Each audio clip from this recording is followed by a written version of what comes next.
Between the cradle and the grave, a lot will transpire. Some of it will be awesome, and the price we pay for that awe to occur is the opportunity for what's wrong to present itself. We cannot love fully without exposing ourselves to great heartache. The human experience is found as we endlessly navigate these polarities.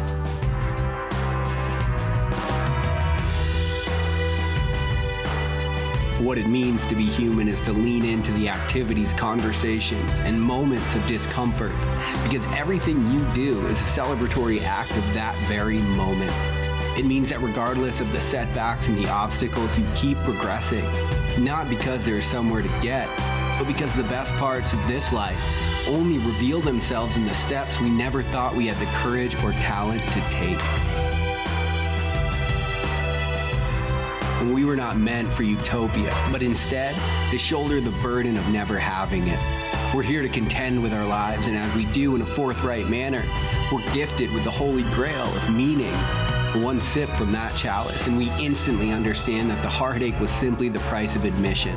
This is a price we will pay many times if we are to live a life with our eyes open. Pay attention to these moments of meaning when it feels as if the entire world opens up to you.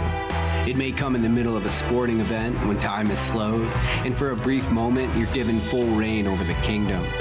It may come when you hear your lover laugh and you're unexpectedly and suddenly transported to another world entirely. You want to pay attention to these moments because there are a great many people out there who will try to convince you that God is out there somewhere beyond the stars, keeping guard over the pearly gates with a record book of all your rights and wrongs and banishing the unworthy. But the truth is that we banish ourselves from heaven because we count ourselves unworthy. For those with the eyes to see, heaven is in our midst, and it's always inviting us to participate in its endless game of hide and seek. The secret is that we do not get there by overcoming our humanity, but by leaning into it. Since the question is not if we will die, it then becomes how might we live so fully alive that our inevitable death is rendered bearable. How might we live so that our days are so full of life that by the time death touches our broad shoulders with its brittle hands, we have an eternal smile, knowing that the world is unequivocally and unarguably better for having had us in it, that our presence was felt rippling through eternity on the back of all that we became and the time we were given. My hope is that you realize this before it's over.